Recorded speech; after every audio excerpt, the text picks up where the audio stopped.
Greetings, this is the Timeshare Traveler, and today is episode 83. Multiple timeshares or more points with one timeshare? What's the best idea? So, on an overview, I'm going to go, first of all, starts with creating your timeshare strategy or more, sort of down to earth. It's sort of, well, what do you want to do? So, and what do you think you want to do in the future? And then the advantages, I'll go through the advantages of owning multiple timeshare brands and the advantage of focusing on one timeshare brand. And then I'll follow up with what's your ideal travel style. And I think when you answer the ideal travel style, you'll sort of get the sense of which one is the best for you. And then the last thing is don't forget to conclude the hotel brands and how they can affect your choice. So that was the topic I'm going to talk about today. So I'm going to tell you a little bit about my channel, then I'll jump right into the details. Hi, my name is Cliff and I'm the Timeshare Traveler. The purpose of this channel is to provide education and knowledge for those interested in timeshares. I've been a timeshare owner for over 15 years. I'm an elite owner with Marriott Vacation Club, Hilton Grand Vacations, and Worldmark by Wyndham. I've also posted over 70 timeshare video reviews of different locations, and I've posted 40 timeshare video tips. Please don't forget to hit the subscribe button below, and I can be found at Timeshare Trav on Twitter and Facebook, and my website is www.timesharetraveler.com. Well, everything starts with, in my mind, starting with a strategy so you can sort of paint the picture that you would then want to fill in with what matters most for you. And so the first question is, how many weeks a year do you want to start with? And do you have a future plan where you want to do maybe more or a slightly adjusted? And that can be like I got 2 weeks of vacation and then I want to take some weekend trips. So that might affect how you would feel about that. My personal first choice, and I'll just share that, it was I picked 2 timeshares, and I picked them because that covered all the Hawaii Islands.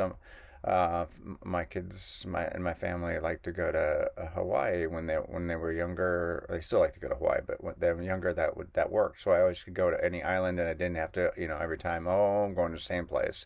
So I wanted a little bit of variety. So that worked for me. But again, that's just an example of how that strategy worked. I only had 2 weeks a year from work vacation, and then later I added time as I had more time to travel. And the other thing is I had relationships with hotels, and that's the other question you need to consider, because you may want to, if you have relationship with hotels and hotel points, you may take the timeshare to match with that, and that can make some sense. And how do you plan to change with travel?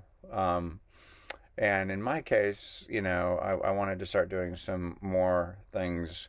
And do you work remote or home? So when I first started my career, you can see my gray hair, there wasn't a lot of remote work. Now there's a lot. So the whole industry has changed, and the opportunities have changed. Not just vacation. You might actually travel regionally and work from where you are, do a 3-day weekend or 4-day weekend, where you work Friday at the location, you spend the weekend someplace you've not been and enjoy it, or someplace you like to go periodically, and then you come back on Monday evening, and so you get a 4-day weekend. So you can, those things are now more available. So that's all the things you need to think about when your strategy just now.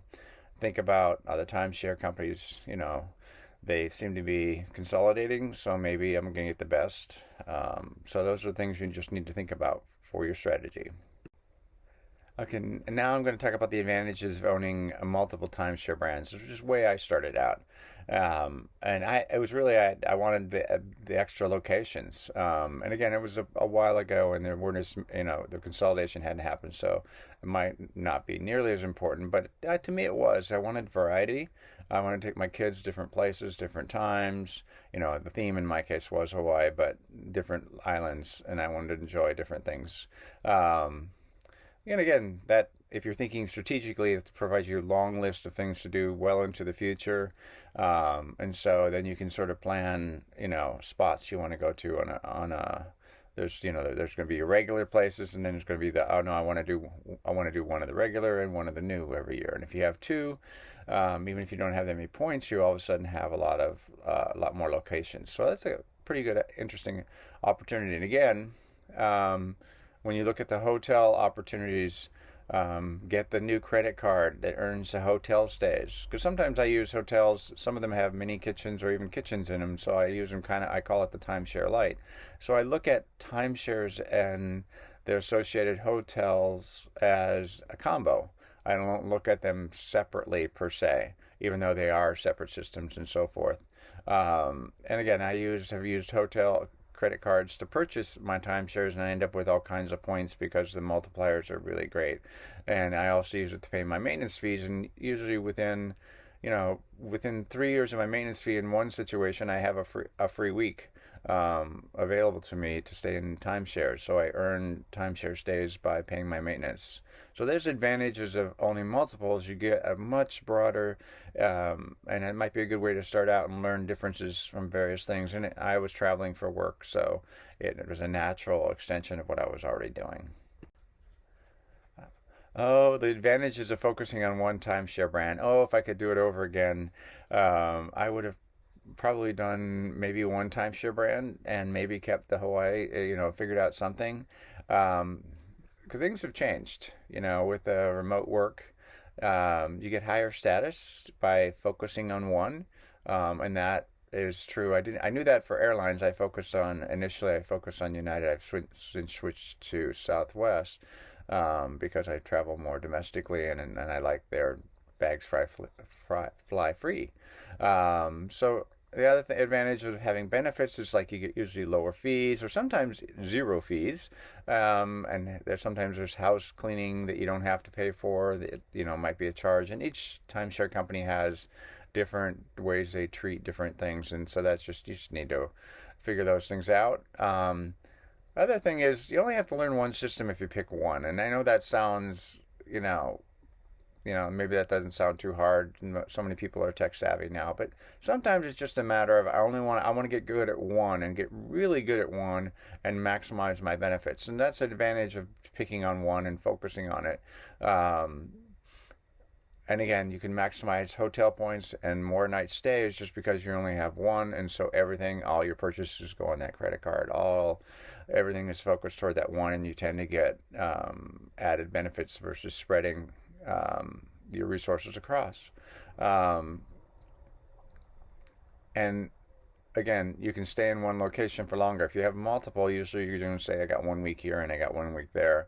But if you have more points, you can say, well, I think I'm going to do 10 days here, and I'll use my other 4 days, and then I'll use my bonuses that I've gotten from using the credit card to do, a couple weekend trips. And so that starts to change what you can do.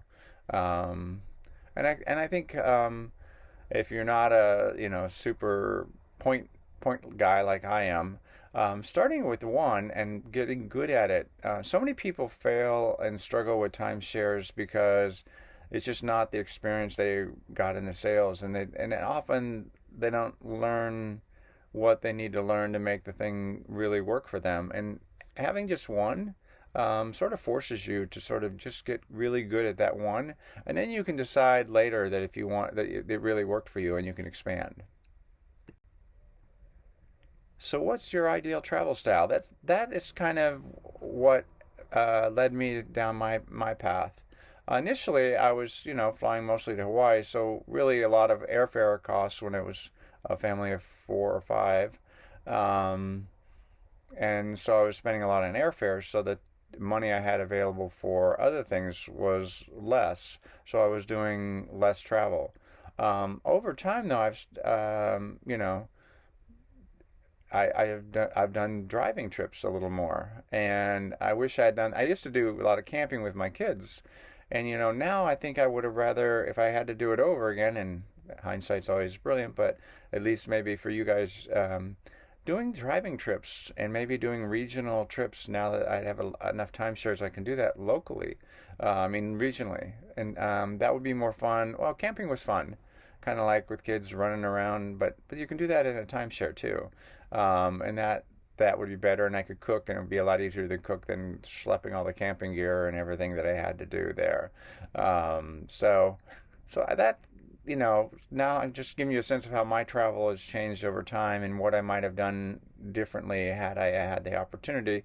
Again, how many people in your group, family? A car trip is pretty good, even if we're camping. I do put stuff on the top of the roof. I had a roof rack. But if I were doing the same thing in timeshares, that would work. And there's just a lot to see when you're driving. So again, depending on your travel style, obviously if you do a lot of flying trips and that's what you do, that kind of leans in my mind toward maybe multiple might be good for you because you get more locations. But if you like driving, then sometimes you pick the one that's got a nice regional, because they do tend to focus on specific areas and not everyone does everything. So I hope that helps you in picking what makes sense for you.